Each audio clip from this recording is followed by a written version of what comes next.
Buy my novel, Escape from the Village, from major booksellers online. Go to escapevillage.com. Subscribe to my Substack. Go to fountainheadforum.substack.com. Thank you.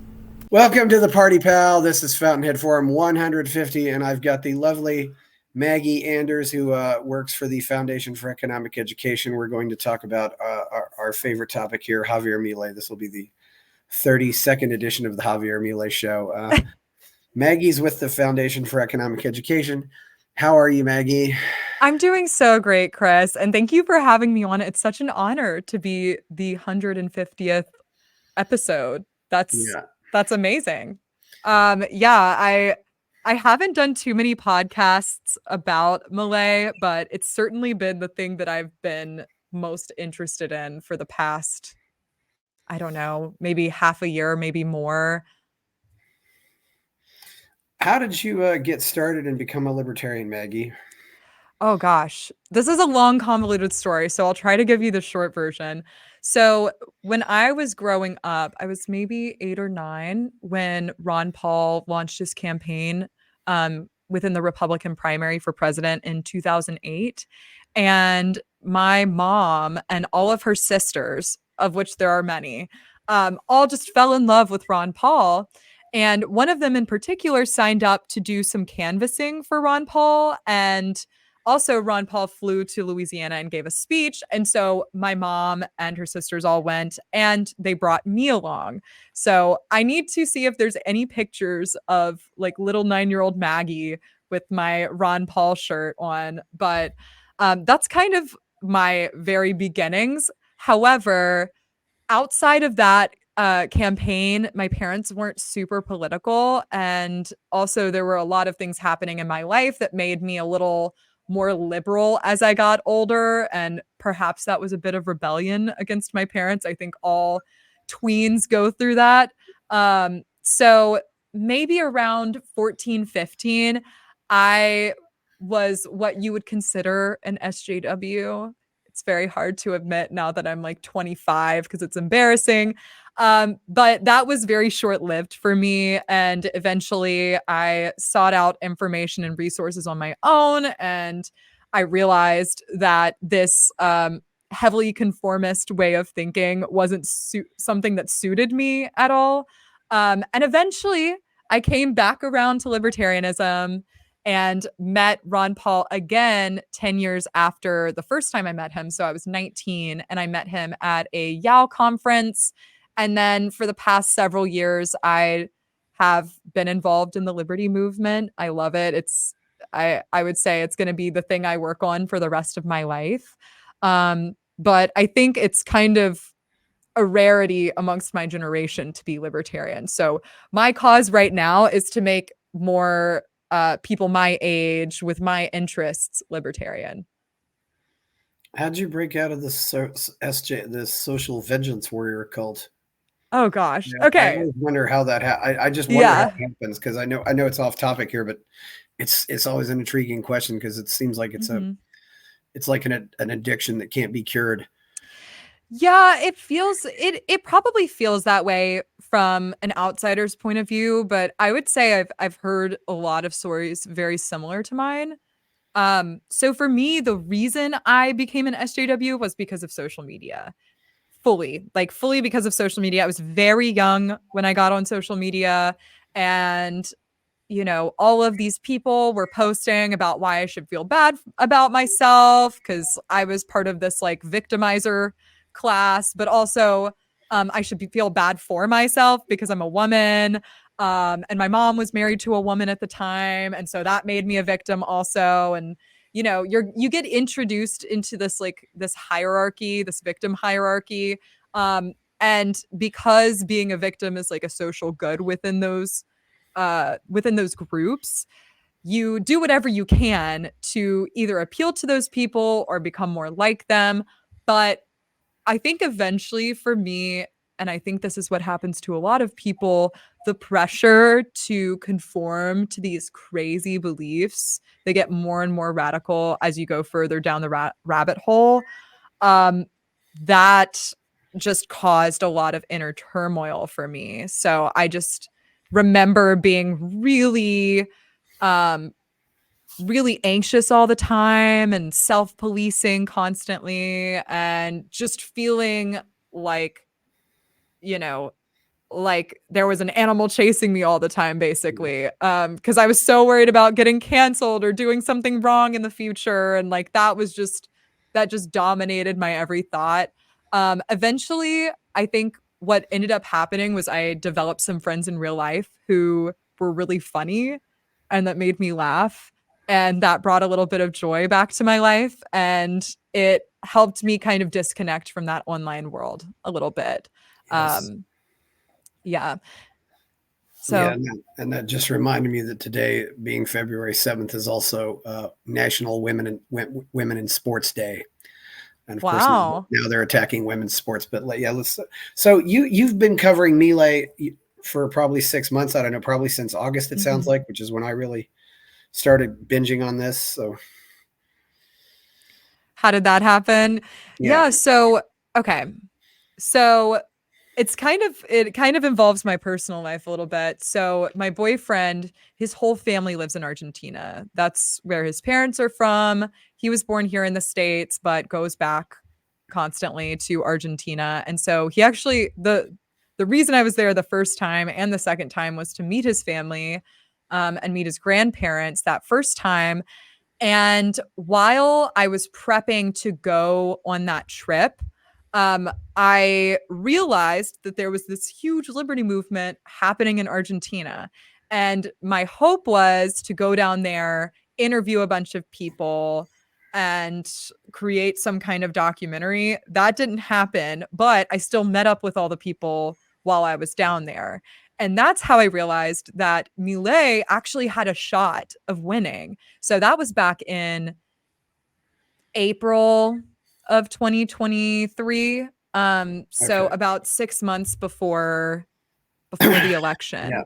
yeah, And I had heard nothing about him in the US. Nobody on social media was talking about him. I mean, I'm sure there's libertarian candidates that run all over the world, right? And they run in the US constantly, and nobody ever has a shot. But I was shocked when I got down there because young people were the ones that were really excited about Malay. And here in the States, that's like unheard of. You know, there's a few of us young libertarians who are really riled up about it. But for the most part, the dominant ideology among young people is like a left-wing ideology. So when I got down there and realized that young people, but also cool people who had other interests like art and sports and yeah. all sorts of things, popular young people were interested in libertarian ideas. I took a step back and was like, this guy has a shot, you know. There is like a real youth revolution happening in this country, and it's unlike anything I've ever seen.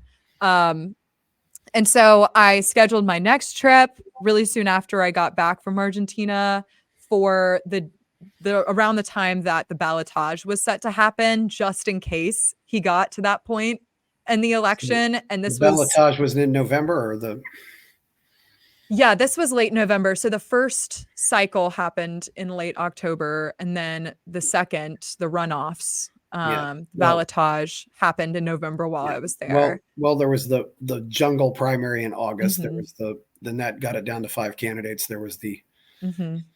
I just call them the 3 rounds. Then 5 candidates, and then they ran, and then there was the runoff in November. Yeah. So Yeah.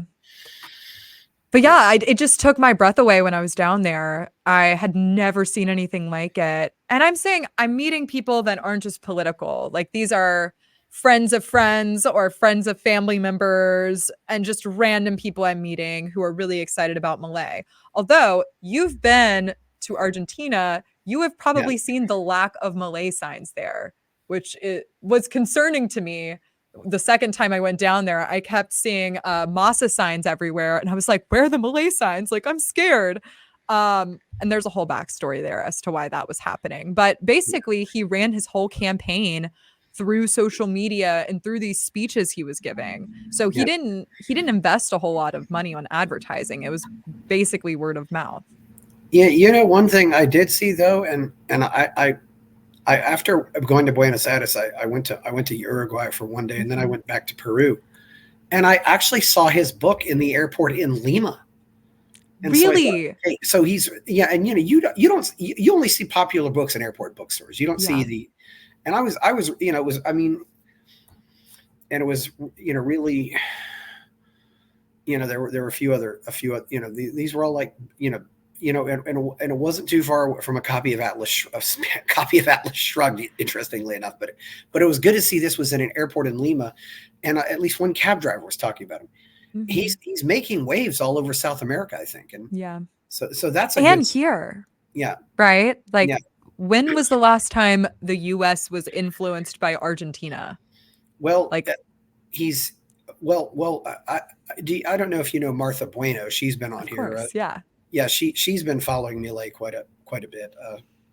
She apparently, even tried to get him to one of the conventions, but for whatever reason, it didn't work out. But yeah, I know some other people, that know him. It's yeah, it definitely grew up, just from his Twitter following, which was about 1 million, and now it's I don't really know how much American libertarians are paying attention to him, Maggie, because I've got to say it's I think some American libertarians are looking at him and saying, "Wait a minute, how did this guy do all this?" And we've been spinning our wheels for 50 plus years. Yeah, there's a degree of skepticism about Malay's authenticity and street cred as a libertarian, especially because people are just now hearing about him in the United States. Yeah. So that's something I talked to my friends in Argentina about a lot. Was like, how do you know he's authentic? Is he the real deal? And one of my friends, Eric, told me that, Milei had been on TV stations saying the same stuff he was saying running for president for years and years and years. And his message didn't change really over time. Like, he's always been saying these things. So he developed his street cred as a real libertarian and then was asked to run, from what I gather. Um, I mean, there is concern that running for office and being a politician has like inherently involves a lot of corrupting influences, which is true. That's very true. But Malay is probably more well read and studied than really any libertarian in America on social media. He knows his stuff. He's been doing this for a really long time, and he's brilliant. He's Yeah. brilliant. And I also have said many times that having been a lead singer of a Rolling Stone cover band and being an athlete has given him a cool factor that a lot of libertarians in America do not have. Right. Yeah. Right. Yeah. And he's kind of a ladies' man, right? And like that's something that his younger audiences appreciate about him. He definitely has a cool factor, but he has this very nerdy factor to him as well. I'm sure you've seen the pictures of him dressed up as Captain ANCAP with like the cape, and Yeah. the superhero suit that's black and yellow, which is just so cringy if a libertarian here did it, but for some reason when he does it, it's cool because he is cool, and Yeah. he's popular and well liked, but he owns that he's a libertarian and we're just inherently nerdy, so he owns his quirkiness. he yeah, there's this like mystifying thing about him, that just draws you, and he's like very magnetic as a figure, and it's good for him to be a little weird. I've said this about his hair too. His hair, everyone complains about his hair. I think his hair is part of his success because you need to have some kind of signature thing about you. And a lot of people do hair. I mean, Donald Trump did it. Boris Johnson did it. There's a lot of it. I mean, in pop culture, Ariana Grande with the ponytail, like Yeah. he has his marketing down. And I think a lot of these young guys on social media look up to him a lot. Yeah. So I think that's a huge reason for his success. I don't know about Boris. I always say that Boris Johnson looks like a 50-something version of Ron Weasley. you know, Well, they're both British, yeah, so, you know. yeah, I don't really know. I don't really know if it works for him or not. But Right. Trump has been on TV for a long time though, so he Mhm. certainly knows how to play. But he's learned how to play crowds. He's learned how to manipulate the crowds and Mhm. get them excited. Yeah, and I don't know if there's anybody in the American Liberty Movement who would know how to do that. And I don't know if it's something you could really. I think stuff like this probably has to be learned. He probably learned this when he was a teenager or even younger.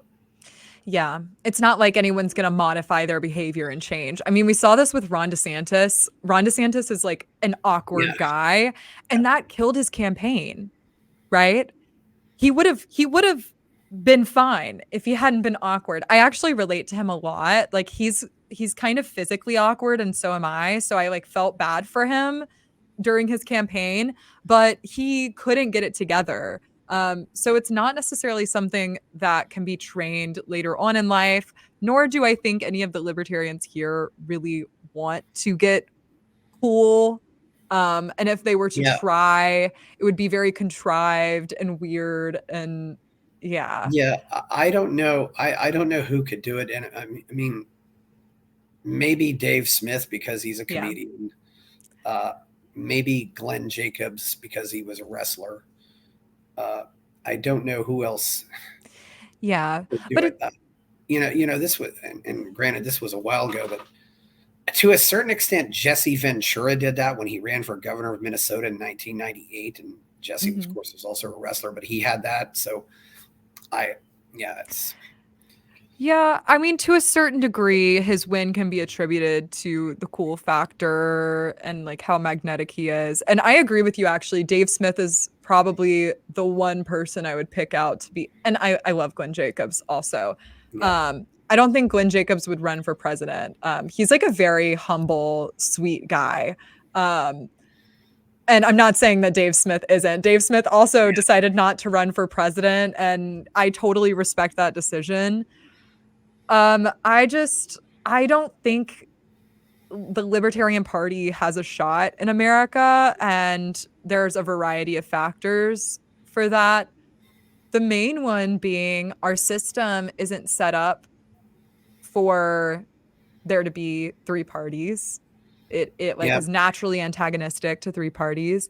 Plus, the people don't want libertarianism right now.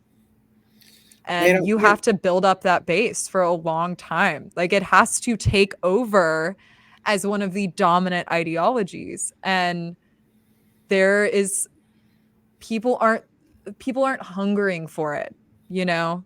At least not right now. The right is like firmly focused on attacking the left and ending their dominance over cultural institutions and corporations.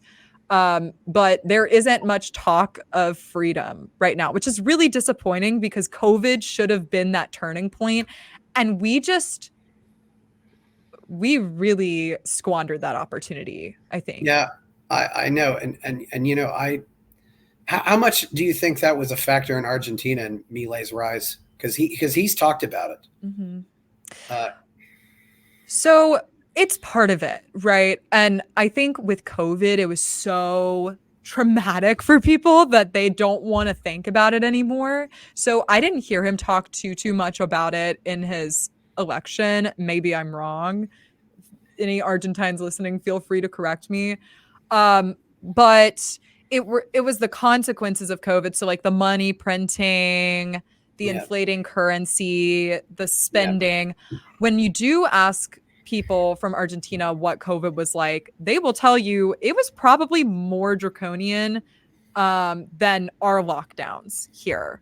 Like people genuinely did not leave their apartments. yeah, And Buenos yeah, Aires like contains what 40 something percent of the population of the country and the whole city. I mean the whole city was shut down. So, people don't look fondly on that time.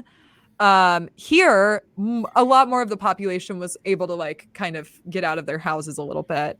But I think really the biggest influence on this election was monetary policy and the way the spending, taxation, regulations, inflation, all of this stuff was affecting Argentines' ability to go about their daily life. And not struggle financially in a really significant way. The fact that it was hitting the pocketbook in a really, really significant way, that was the big motivating factor. And I don't know how much you studied previous presidential elections. There had been presidential candidates who came before Milei who were like, yeah, we're going to rein in that spending. We're going to rein in that debt. It's similar to how Republicans talk Yeah. about monetary policy here, where they're like, we're overspending, like we need to balance the budget. And then they do nothing and they just act the same way the Democrats do. That was kind of happening.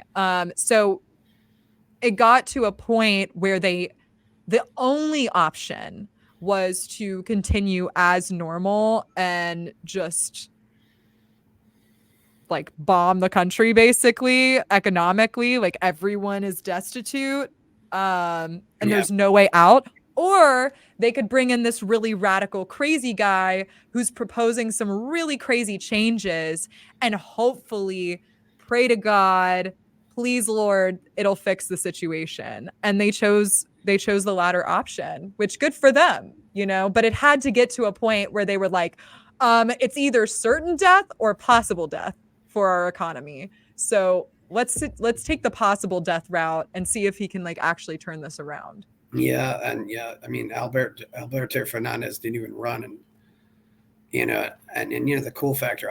I often said that during the debates, Massa looked like somebody shoved a broomstick up his ass. This is the thing. Milei looks like he's having fun. He was always smiling, sometimes laughing during the debates. It was like he enjoyed being there. Yeah, which I think really helped him out. Because there's also this balance, of libertarians in America can really take themselves very seriously. And here's a guy I think who understands the magnitude of the situation, but he doesn't act so serious that it just alienates people. He still can smile and laugh. It's really brilliant what he's done. I don't know how this can be trained, but I hope it can, because it's definitely something we need to repeat. And it, I realized also that I had attended 2 seminars at the Foundation for Economic Education, and there were Argentines at both of those. Mm-hmm. So I think Fee probably had an impact there. I mean, some scholar Mises went down there, and Alberto Benegas Lynch and some other Marty and some other people have helped us out. So they laid the groundwork for this, mm-hmm. and then he had this movement just come up, and it's. Yeah. But he cultivated most of it. I mean, it sounds like most of the people got into this because of him, though. They weren't there before he got there. Right. And there were other influences. So it wasn't just Milei saying these things. There were other respectable people out there talking in this way. And we also have to look at what was the enemy there. Was it just left-wing ideology? No. Peronism can be right-wing, it can be left-wing. Really, it's just about special interests and the government playing favors for different unions or industries or whatever. It's like pure populism, right? So the thing they were fighting against, perhaps its iteration in these days was left-wing, but I think they were fighting like pure statism. So like the natural enemy of that is liberty. And so that dichotomy actually fit really well in Argentina. Here, we're still caught up in our culture war stuff, which I do think I've actually changed my mind over time. Like I do think the culture stuff is really important, because you can't have liberty with a population that has no sense of personal responsibility. Yeah. But as far as it goes right now, I just don't see it happening. You mentioned that Mises went down to Argentina. He did, and he gave a really infamous speech.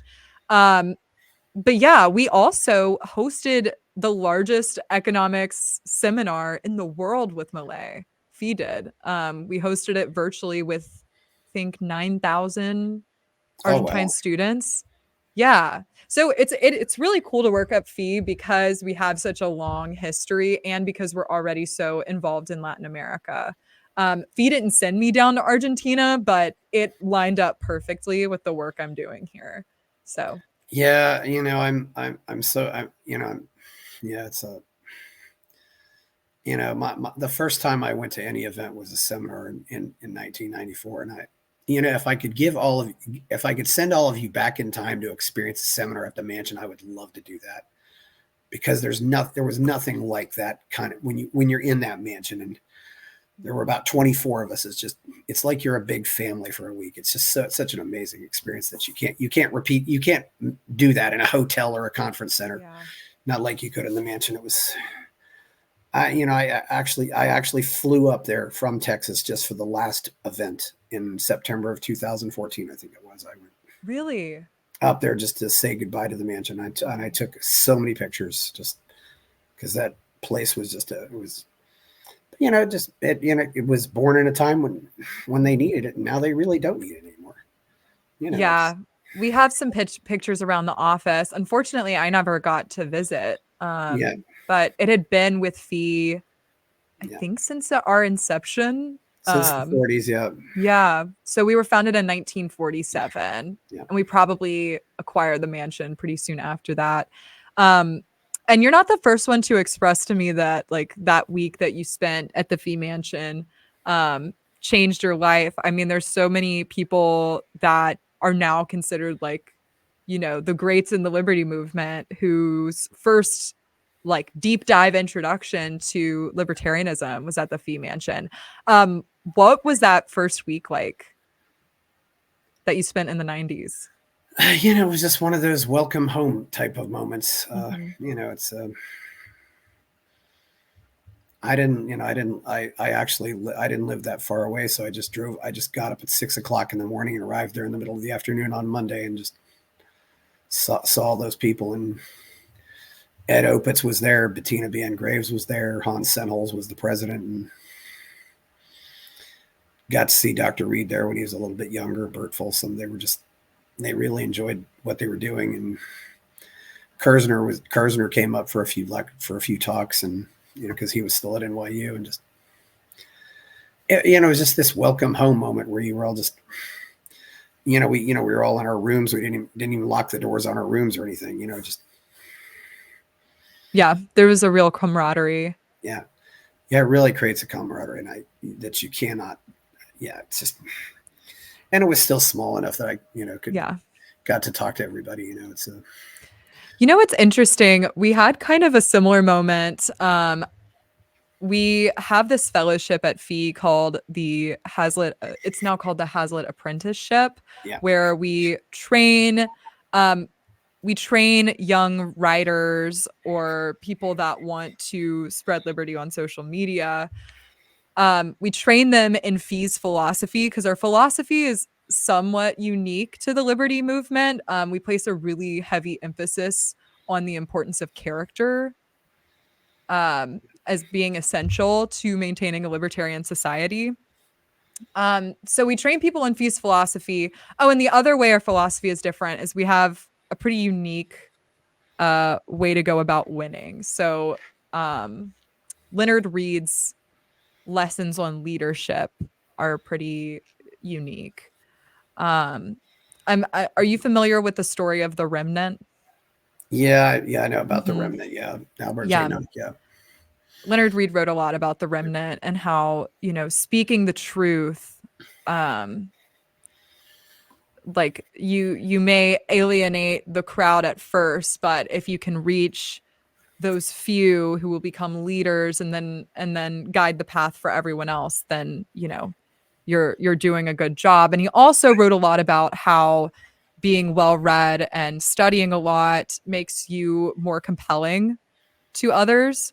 And I think that just comes across so clearly with Milei. Like, Milei knows exactly what he's talking about. When he went to the WEF, non-libertarians were on social media praising him, saying how amazing this guy was, because he's so confident and understands what he's doing so clearly, because he's been reading and studying his entire life for this moment. Um, and like that speech to me was such a clear example of reaching out to the remnant and getting them fired up. Like he totally alienated the whole audience at Davos during that conference, but what he was saying reached a lot of people. And you said earlier that a lot of libertarians on social media don't know Milei. I don't know if that's the case. I've seen so many Americans just so fired up about him. And everyone I've talked to, especially at this conference that we met at over the weekend, a Yeah. lot of people were super excited about Milei, just maybe a little skeptical because as Yeah. libertarians, we're just naturally skeptics. It seems like it's too good to be true, and some people are thinking, Mhm. okay, what did he have to make a deal with the devil to do this? I don't, if they really believe it's possible. But the other thing too is, I think it also shines. You know, he also makes a lot of figures in the American liberty movement look like Mhm. idiots because they've been working Yeah. and so hard, and they've not really had any impact. I mean, if you created and did an It's a Wonderful Life movie about certain people in the liberty movement, and you ask yourself, okay, if this libertarian was never born, how would America be different? It wouldn't be. I mean, did Mhm. any of I can't think of maybe I think maybe Ayn Rand's been the most impactful, but I don't I would say really. Ron Paul has probably been. Well, Ayn Rand isn't even American. She's Yeah, Russian. Like all of Ayn our Rand, all of our great Henry Hazlitt was yeah, very impactful. Leonard Reed was American, very impactful. Modern times, I would say Ron Paul by far. It actually challenges what a lot of libertarians think about running for office, right? The fact that Ron Paul converted so many people and he didn't do it under the Libertarian Party. He did it by yeah, um entering the ring, so to speak, and battling all of these people on stage. And he did so um in a way that wasn't demeaning to them, but he just like systematically took them apart in all of these debates. Rudy Giuliani, that debate comes to mind is when Ron Paul just like really shined through. yeah, and So, and and there are some battles going on in America that aren't happening there. We don't have these. I mean, I don't think they're not having debates about foreign policy down there like we are. no, And I they and don't I have don't much think impact and there. the one thing that really concerns me about the state of the American liberty movement right now is the growing anti-immigrant sentiment. I don't think there's a bunch of people in Argentina screaming about immigrants coming there, but I mean, that's definitely, I would say it's definitely part of it, but Argentina and America are very similar in that we are nations of immigrants, right? So Argentina was founded when there were a lot of waves of immigrants from different European countries. So you had a wave of Italian immigrants, German, a lot from Russia and Eastern Europe, um, basically all over the place in Europe, coming to Argentina to find a better life, to own property. There was this golden age of liberalism within Argentina, and then things started going downhill. Um, One thing to note about their immigration problem is that they have free universities, free healthcare, and they just throw money at people yeah, who are living in poverty. And so also people are paid for each kid that they have. So there's a lot of people living below the poverty line because they keep having kids for the government check. And that actually presents kind of a worse immigration policy than what America has. But I think Americans just, yeah, I don't know why it's a bigger deal for us than it is yeah, there. But I would say you should talk to more Argentines about immigration because they have some beliefs about it that might surprise you. Yes, But it's more you know, economically driven. but Yeah. is it but here they don't want to do any. But my point is here they don't want to ever talk about cutting the programs. Mm-mm. You know, Yeah. they put the bird seed out and then they blame the birds for coming to get it. It's a lot easier Yeah. just, it's a lot easier just not to put out the bird seed Mm-hmm. and then try to put up a wall to keep the birds out. Yeah, I mean, in Europe, they're having the same issues, right?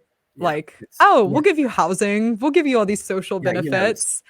And then people are like, why are so many people coming here? yeah. Yeah, And you're handing out money. That's what you're yeah, doing. You're handing out money. Yeah, I think if we remove a lot of these incentives, like welfare programs yeah, for immigrants, you're going to see it start to slow down, but yeah, also a higher quality of people are going to be coming here just for the opportunity, which is yeah. genuinely why a lot of people are coming here. It's because But we're less economically restricted and we have the promise of a better future. yeah, but I've also heard too though that a lot of Venezuelan immigrants were out there working for Milei. Yeah, that's very possible. That's very possible. Yeah, Argentina has a huge immigrant population. Yeah, because they Mm-hmm. didn't want, and I don't know if just seeing what's happened there has impacted the thought processes of people in other countries. It's really hard to say yet. Yeah. You just went to Buenos Aires, or did you go? I went to Buenos Aires, Tucumán, Salta, Jujuy.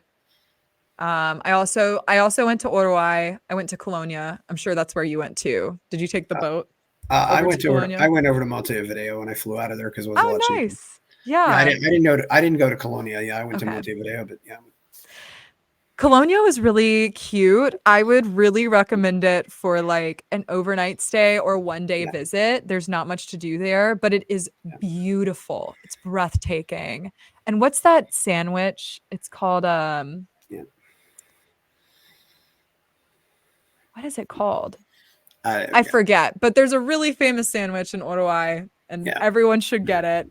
Uruguay. Um Yeah, yeah. I've never heard anybody say it. I always say it Uruguay, but yes, maybe it is Uruguay. Yeah, yeah, I just can't say it the way most yeah, Americans say it. I hate to be that annoying yeah. person that just got back from like my study abroad or something and it's Mhm. like Buenos Aires, but I can't say it the way Americans say it anymore because it sounds Yeah. dumb to me now. Um Oh, it's a yeah, in school people would say Uruguay. yeah, Uruguay. It just doesn't sound right to me. I don't know. yeah. But Well, it's Tucumán, because that Salta, sorry, Tucumán, Salta, and Jujuy are in northwest Argentina, yeah. and we took a week trip to drive through those three provinces. Oh, Oh my gosh. You thought America was beautiful. Go to northwest Argentina. Seriously, we encountered so many different biomes. We were in a jungle, and then we were in, some like grassy highlands. It felt like we were in Ireland, above the clouds, and there were like little cows wandering around.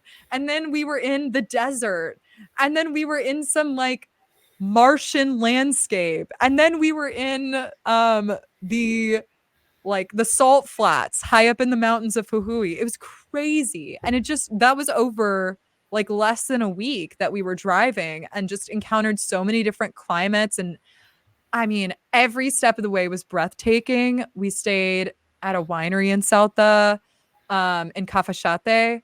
And that was incredible. There were horses on the winery, and we got to look at these beautiful yeah, mountains and everything felt like it was in Technicolor. It was just insane. I so desperately want to go back, but there's so many other places to see. yeah. I'm considering just moving there for like a year and venturing to all of these different Oh, yes. provinces that I want to go to. Because I still want to go to Patagonia.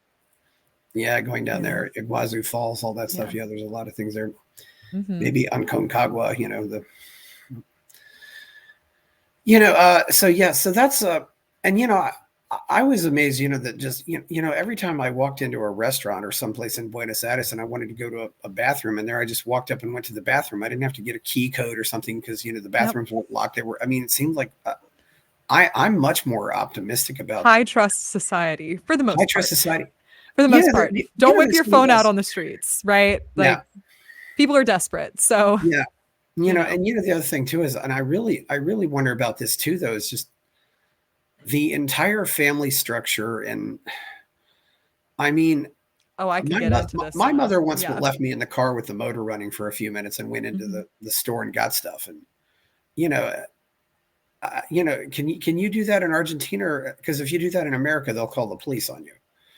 I'm All not this. sure if you can do it in Argentina. Yeah, However, I will make this comment about the family structure. At least from what I've observed, they go beyond tradition like the traditional nuclear family unit and like extend into multi-generational family structures. yeah, So my boyfriend's family really really close. Hangs out with the cousins all the time. Like everyone's getting together all the time. Um I thought that that was so unique. And I think that's how it is in a lot of Latin American countries. Like your family kind of comes first, and yeah, you don't just keep it to mom, dad, and then the kids. There's a huge support system there, and I think that also helps when it comes to hard economic times. Like if one person is yeah, hurting financially, like if you have a family structure that's big and really interconnected and really strong, then they're there to catch you when times are hard. In America, we're all very isolated and fragmented, yeah, and a lot of us don't even talk to our like nuclear family. Like a lot of us don't even talk to our parents or our siblings. So I thought that was really interesting. I thought it was really interesting that everywhere you go, um, in the middle of the day, you'll just see old people hanging out with their friends. You know, they're not getting thrown into homes as often because the family takes care of them. yeah, Um, and they're able to continue having a social life. Like a lot of aspects of Argentine society are much more appealing to me than American society, um, which does lead me to want to go there for a more extended period of time. I lived there for about 2 months, or I visited there for about 2 months last year, broken up between those two different seasons, um, and daily life was just better, yeah. you know.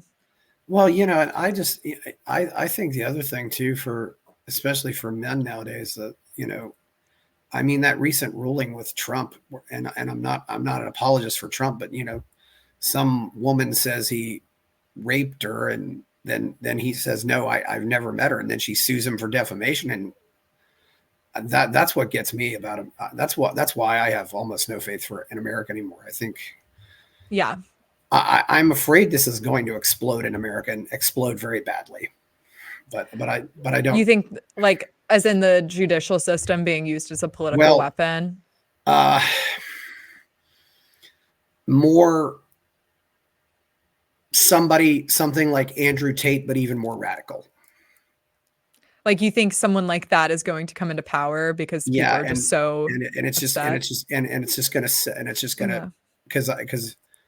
because you can turn feminism back 500 years in a very short time if Well, I think that's happening. yeah, yeah, I don't mean to get all fear-mongery about it, but if you I everyone keeps reminding me social media is not real life. yeah, So maybe I shouldn't use comments that I get as a litmus yeah, test for how much people hate women, but I mean, it's getting worse on social media. The backlash has become pretty significant. You're seeing right-wing women start to speak out about it, which is like a career jeopardizing move for a lot of us. yeah. Um, so, it just seems culturally like things are getting much worse, but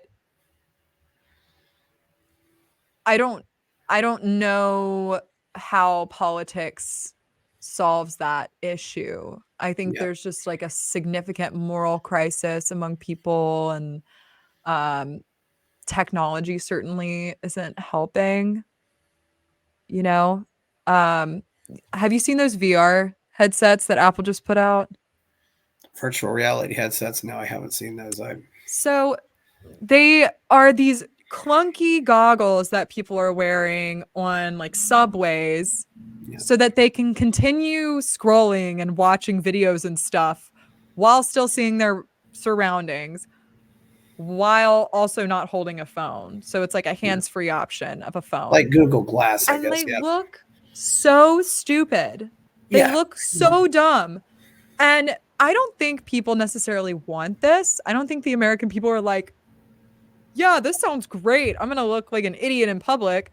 But I think companies are just like in this rat race to see who's going to create the next piece of technology that's going to transform society. Like they're trying to outcompete each other with innovation, but they're all going, I think, in the wrong direction. I think Americans are really are getting tired of this. I think we want to start reforming and reshaping communities, but I don't think any technology has really addressed that yet. Does that make sense? I Yeah, hope to it makes God sense, and these. Yeah. I don't think people. I don't know if they necessarily want to do that either. You don't think I they can want to say come together?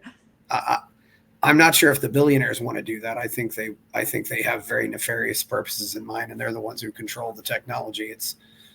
I think it's something people are just going to have to do. I go work out. I don't wear headsets. I think you should Yeah. also just be aware of your surroundings. Mm-hmm. I mean, it's kind of annoying when people initiate conversations with me. I answer them and then they say what, and it's well, if you're going to start the conversation, take off your bleeping headsets. It's Yeah. just going into their own little world. Or sometimes Mm-hmm. sometimes I get lucky and I just if I'm flying, I do actually have a conversation with the person. Oh, that's a really cool person. Whereas most people just get on the plane and they go into their zone and Yeah. I tend just to do what read they on want. planes. Yeah, I read on Yeah. planes. I sleep on planes. Yeah, there's a lot of different things. Mm-hmm. Yeah, I do. I'm of that probably some of the that last generation of libertarians who got most of my education from book catalogs in the mail. What book um made it click for you? Do you have that one book that like really started the journey? I don't know if there was one book. I mean, I would go to the library and read Thomas Jefferson and get Thomas Mm-hmm. Jefferson's writings, which you could still get at libraries. I read a lot of Jefferson, but then I went and read The Road to Serfdom, read Capitalism, The Unknown Ideal, and yeah, the first Ayn Rand book I read was nonfiction, so that means I'm much more sane than they are. It's when people come to you. I find that when people come to you through artistic arguments, they don't always. There's just a very different attitude toward it. Mm-hmm. Yeah, that's interesting because I've been thinking a lot about how libertarian libertarianism needs an artistic mythos outside of objectivism. You know, we need like an aesthetic, a way to appeal to people's more like creative artistic senses. I do applaud Ayn Rand for that, for creating it. But I don't know how appealing it is to your average person. So, yeah. Did you ever Yeah. read The Freeman? Oh yeah, I've read the Freeman. Yeah, the magazine. Yes, yeah, there was a Yeah. lot of good stuff in there. Yeah, certainly. Yeah, the Fee Library has this really great archive of every Freeman that's ever existed, right? Yeah, It's all there. Um, and it's really fun to go and pick up one of the books from say 1964, right? And you flip through the pages and you can read essays and articles about things that are happening again now. yeah, Um, it's really cool. Actually, I am gonna make a plug for Fee's website.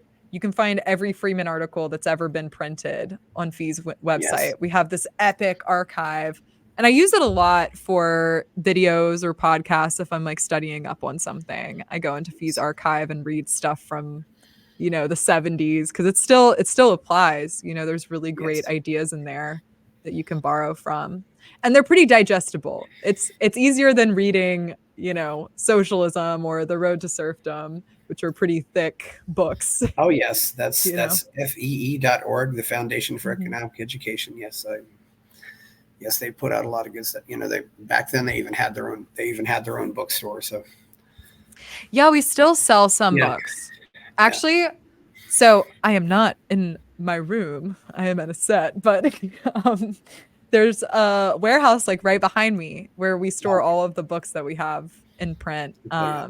which is pretty awesome.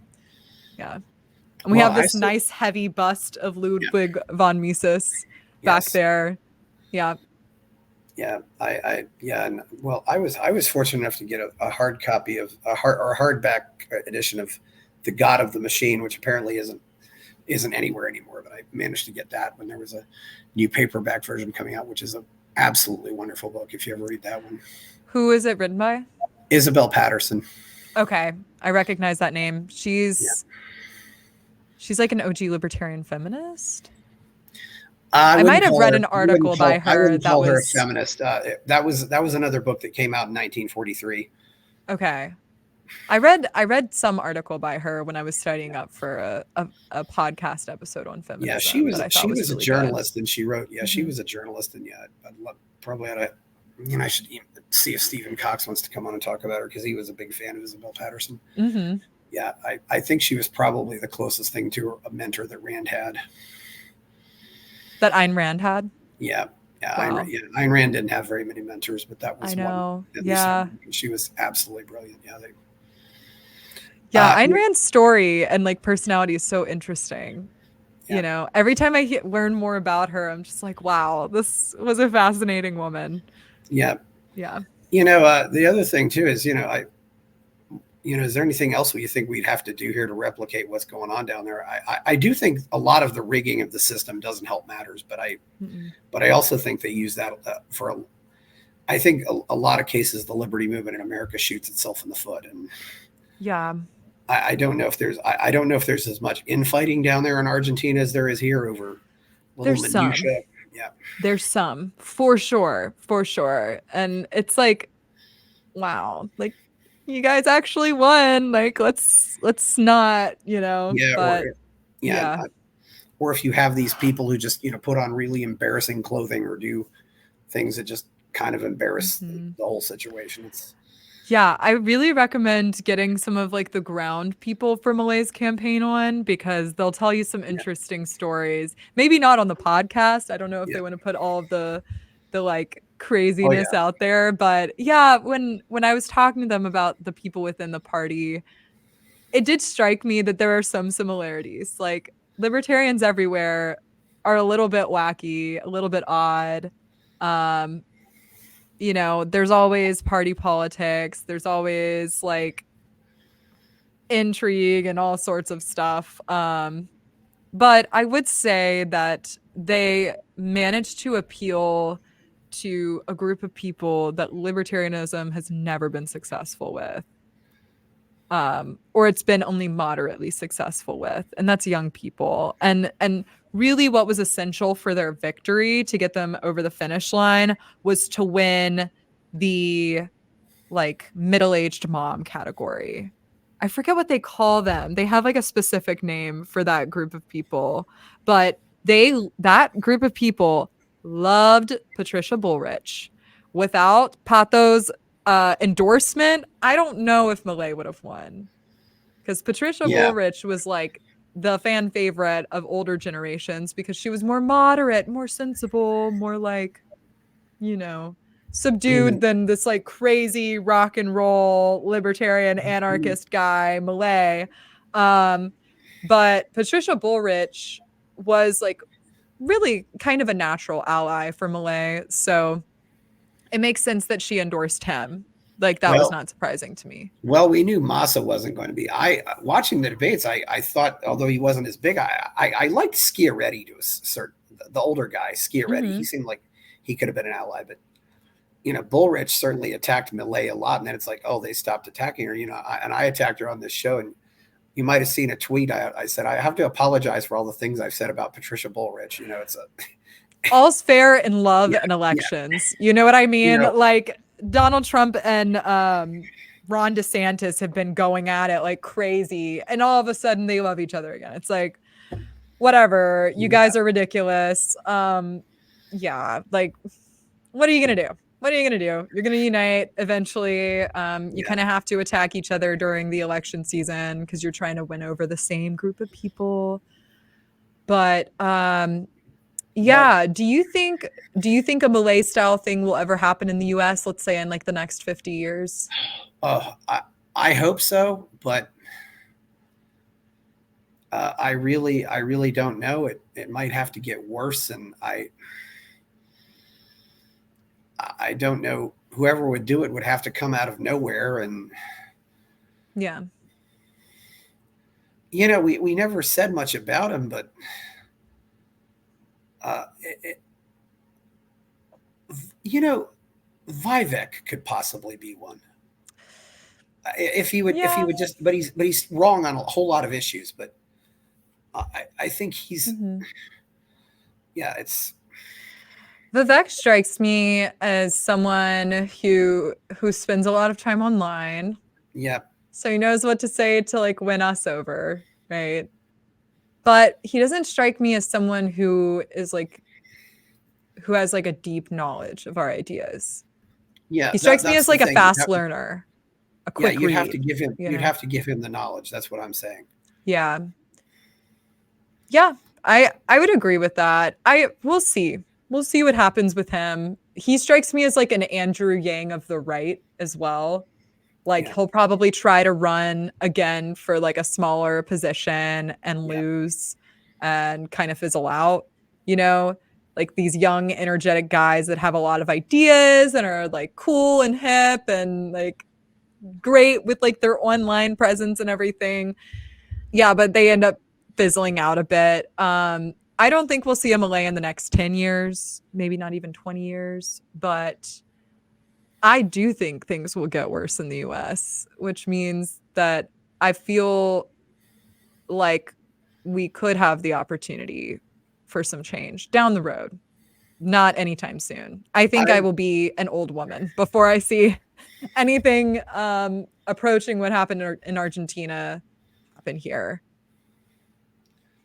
I do think that you might eventually have something like the Free State Project go independent or something like that. There's a few other things like that. There's Monte Libero, which is a Free State project in Montenegro, and Mm-hmm.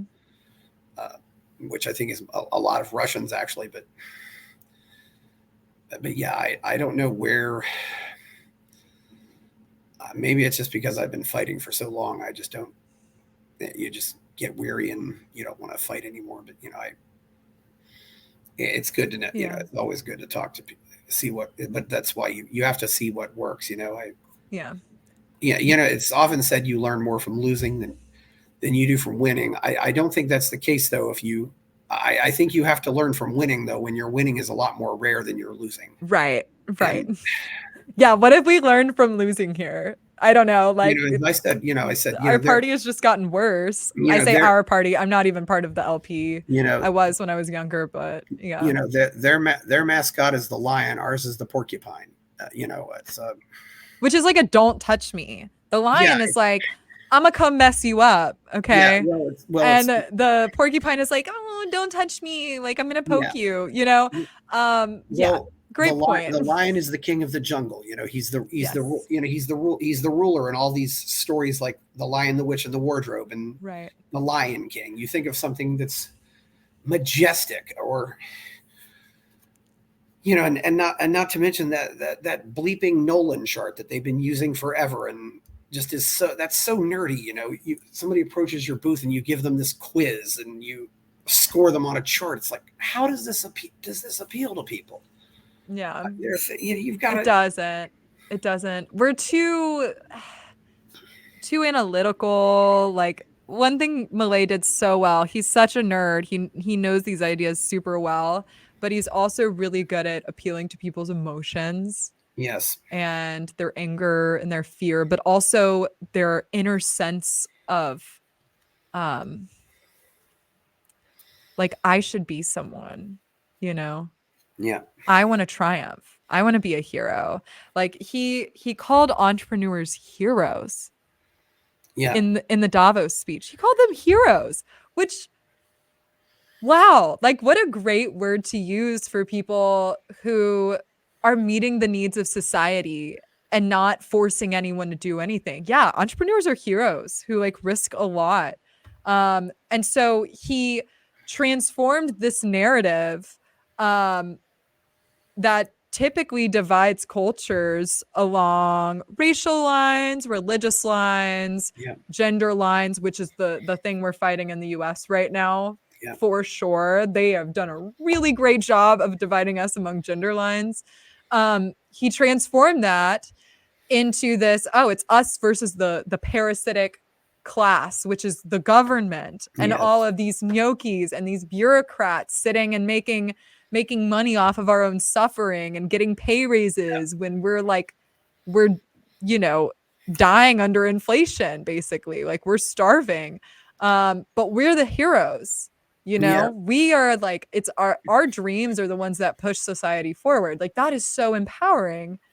And it's what people needed to hear.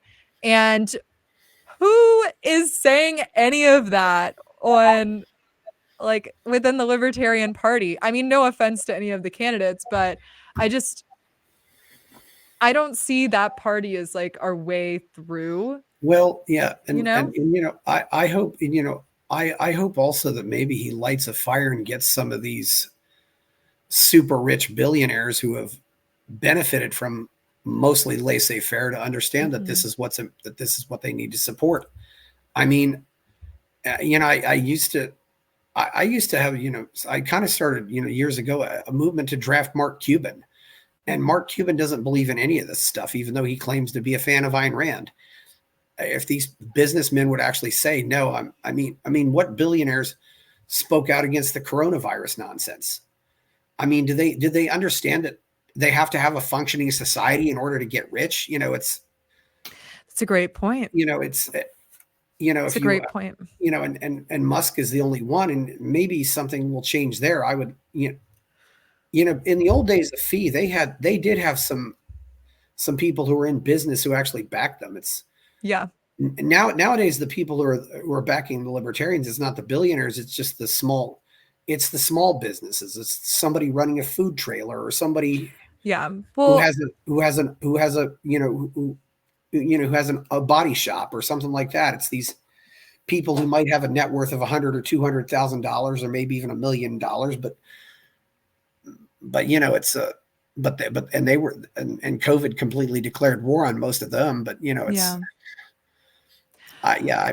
I think it's because um we don't have, we live in a corporatist society where, like, in order to get ahead, you have to play the game, you have to pay the politicians for the special favors. And, in order to become a billionaire, you need like special handouts and like regulations written to benefit just you and no one else. And you like basically you need to play the politics game. Yeah. And so the people that are getting really, really, really wealthy are playing this politics game. And I think some of them feel that they would rather not play this game. But some of them are like really happy that this game exists and that they know how to rig it and win it. Yeah. So, because it's benefiting them so much, like Bill Gates comes to mind as someone who is so happy to be, you know, hand in hand with the Yeah. politicians. And He's overjoyed by it. Actually, Elon Musk is like a yeah. rogue guy. He doesn't play the game well, even though he has, from what I understand, gotten some government handouts. Yeah, he But has.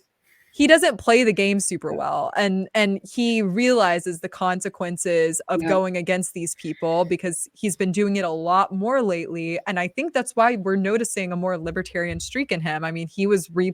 reposting all of the Milei clips from Yeah. Davos. So Yeah, Gates is a very interesting case though, because if you go back to 97 or 98, Microsoft did not employ a single lobbyist. Mhm. And then they pulled out this antitrust stuff and said, "Oh, they're a monopoly. We've got to," and that was when Gates became a lobbyist. And I just remember thinking, "What happens when he starts lobbying? Oh my God!" And I never imagined it would be as bad as it is. But now Yeah. you've brought him into the game, and if you hadn't brought him into the game, maybe he wouldn't be in the game at all. Like Think about Silicon Twitter Valley, and Jack yeah, Dorsey, right? Like Jack oh yeah, Dorsey was really kind of a pro freedom guy. And then these Twitter files leaked all of the stuff that was happening behind the scenes. A lot of times, governments force you to play the game. You can't stay out of it because you are threatened, yeah, basically. And you have to advocate for yourself. yeah, So, yeah, I mean, it's a nasty, nasty game. And I think a lot of the problems people have with capitalism, they really have with corporatism. And, yeah. maybe that's a tired narrative, but I don't think we say it enough. Like you have an issue with the regulations, like not the free market. Um, Yeah. Well, yeah, I've said too that all the libertarians quit working at Microsoft and whatever, and now they all go work for crypto, yeah, that's true. and which really is the new, And I know, and of course, we also know that all the people in the crypto scene were very happy about Milei. It's Yeah, dollarization is actually just freedom of currency. That's like the yeah. actual policy he's promoting. He wants This is just where freedom of currency. this is another area where I think Milei is really brilliant. He realizes that he has to treat the symptoms first, but then he also has to build a foundation in which you can treat the disease. But dollarization is treating the symptoms, but then he's going to, while he treats the symptoms, he's going to fix the disease, and he needs to stop the inflation so people can at least function and have a functioning society. Yeah. It's, He's a brilliant yeah, economist. Like yeah, I don't mean to be, simping for Milei or oh yeah, whatever, but I am such a huge fan. I think there's a lot to be hopeful about when it comes to Argentina. Of course, things aren't great right now because you have to like draining out the swamp involves a lot of muck getting everywhere, yeah, and you're having to clean up just lies upon lies. Um and what that yeah. means practically is they're like the peso is gonna kind of go crazy for a while. Well, Um I think people would probably be happy if the peso just stabilized somewhere, maybe at yeah. 900 for a dollar, and they at least could have some confidence that the prices aren't going to change. It's because it makes planning impossible. But I think, Yeah. uh, Well, and just the people I know there, like family and everything, their bills are going way up. Like yeah, things are not things are not easy right now by any stretch of the imagination, but um things will get better if they work out the way we think they will and if Malay stays the course. So, yeah, I let's think just he pray will that stay the course. happens. Mhm. It's going back, but I think he's probably more comparable to Reagan than Trump. Although Reagan never did hardly anything, Yeah. hardly did anything that implemented free markets, but he talked a good game, which I think ended up being worse in the long run for free markets. I mean, there's lots of conspiracy theories on Reagan. Some say that, within 3 months he got assassinated. Maybe that had something to do with it. There's Wait, been really? oh yeah, Oh yeah. gosh, I've heard of none of these.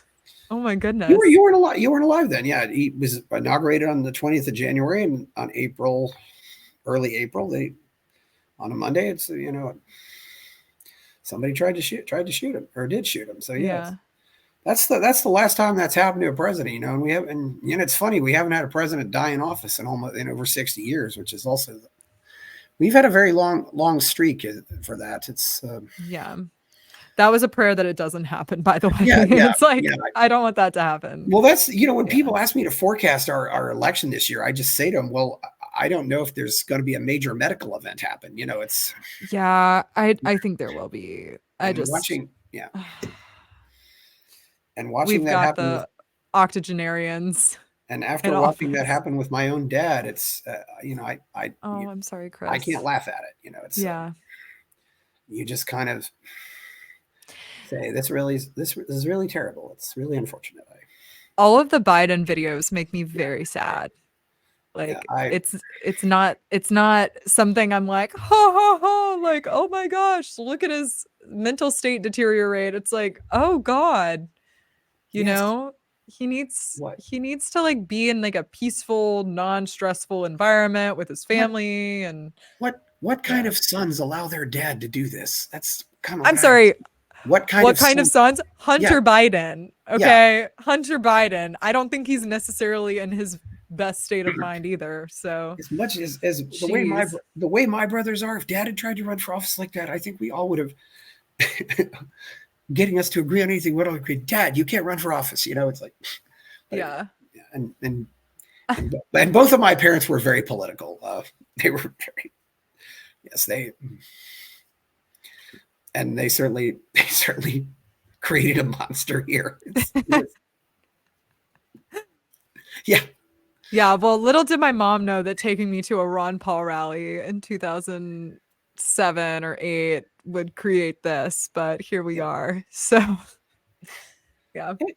That's when you start to become aware of politics. It's around Hmm. 8 or 9 you start realizing, oh, there's these elections and Oh, these that's things like that. cool. You wonder.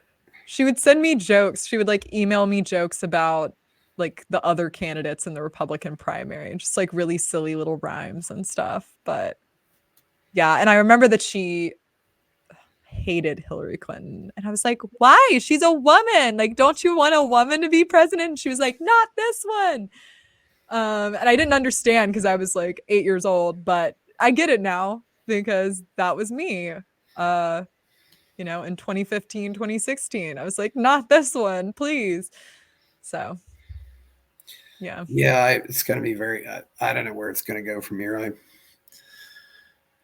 It doesn't seem like we have a. And we used to talk about that. They're not what they used to be. They're not leaders like they used to be. All of the allure, the glamour, Yeah. all of that just gone. It's all ugly now. It's unfortunate to look at. It's like a car crash, like you can't look away, but it's awful. Um, I hate American politics. It was really surprising to me that I enjoyed Argentine politics so much, but um, I mean, he ended up winning. But Yeah. I hate American politics. I've never been that big of a fan. In 2020, I used to have this bit where I would post really bad voting takes, like, I oh, you should vote for, the person that you think is the most attractive, like just like joke voting takes. Because I was just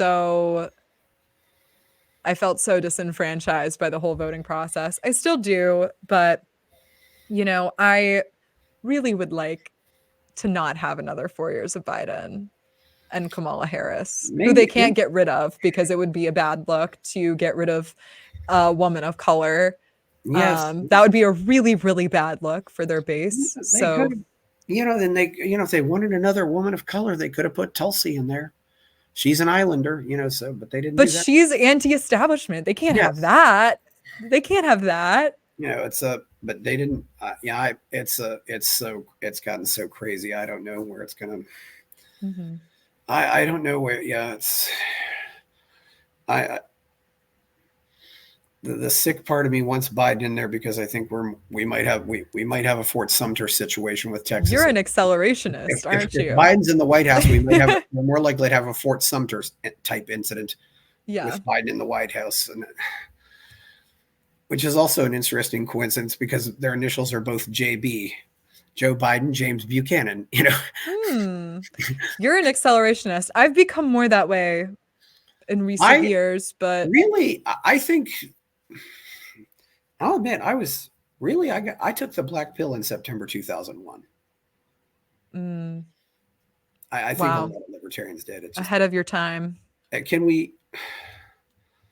But I should have started looking more.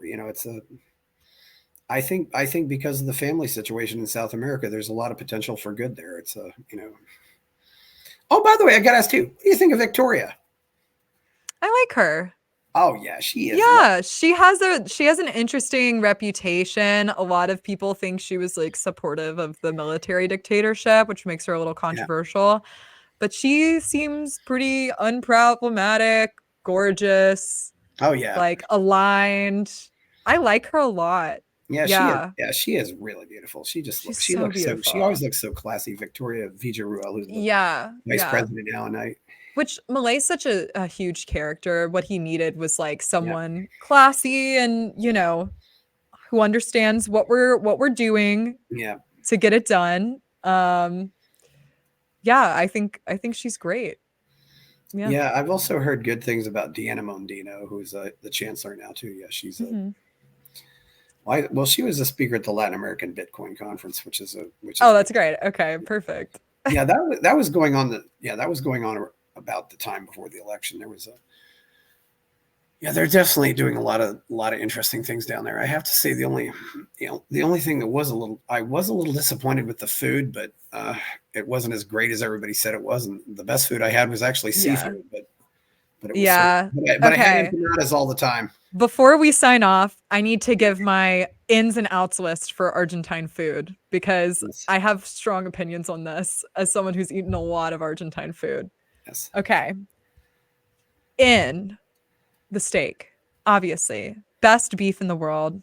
Their cows are just munching on the best grass, and they have the best method of cooking steak, which is to like slowly cook it over a fire on like something that Mhm. spins. Um, and you should go to an Argentine asado if you can while you're there. And their steaks are pretty cheap compared to the US. Out, Milanesa. Sorry, not my favorite. That's like the chicken that's pounded flat and then breaded. You know? Do you know what I'm talking about? No, I don't know what you're talking about. Yeah, that's really common. I just got sick of it after a while because it's Mhm. kind of bland. In the ice cream, like I said, the cows amazing. So their dairy is super fresh and they have the best ice cream making practices. Rapa Nui is like the best ice cream place that I went to there. Highly recommend. And they have great chocolate. Out, the lack of seasoning, they use like a pinch of salt and that's it. And they insist that their food is like super fresh so it doesn't need any other seasoning. It does. Sometimes it does. They can't Yeah, handle anything spicy. In um what else? I like those little sandwiches that they have. empanadas. I like empanadas. That's also an Yeah, N, but they yeah. have these little like sandwich de amigos. The I don't remember ones those. with olives and cheese are so good. Weird. It's weird. I know. It seems very bland when you first look at it, but it's really good. Another in is their Peruvian food. Oh my gosh. They have great Peruvian restaurants there and they're all really high end, but you can afford them because you're American and you can afford it. Um yeah, those are my ends Yeah, and outs. But oh, they're out, their pizza. Some of it. It's it's like it's all about preference, but like most people I don't think would prefer their pizza. I'm okay with it. I like their pizza, but I also know that most people wouldn't. So, yeah. I managed to seem like quite a few food I went out for got burned. I don't. Maybe I just had bad Really? luck. But yeah, Okay, I will also post a recommendations list for restaurants where your food will not get burned. yeah. Hopefully. Best Yeah. food I found was just going on my own. I found I did have the ice cream. I did have some good seafood. Yeah, so Mhm. I figure with a country with that long a coastline, they've got to have some seafood culture. Yeah. It's and definitely if I Yeah. go back, I probably want to go to Ushuaia too. I got to go. Yeah, or Mhm. Patagonia. You got to go down there for Bariloche. Bariloche. Yeah, it's I want to go to Mendoza. I want to go to Cordova because I have a friend up there that we need to visit. Plus, everyone says people from Cordova are like amazing, um, and really yeah. sweet and friendly. So I'd go just for the people. But yeah. Yeah, it's South. You meet a lot of great people in South America too. Yeah, I hope we Yeah. can.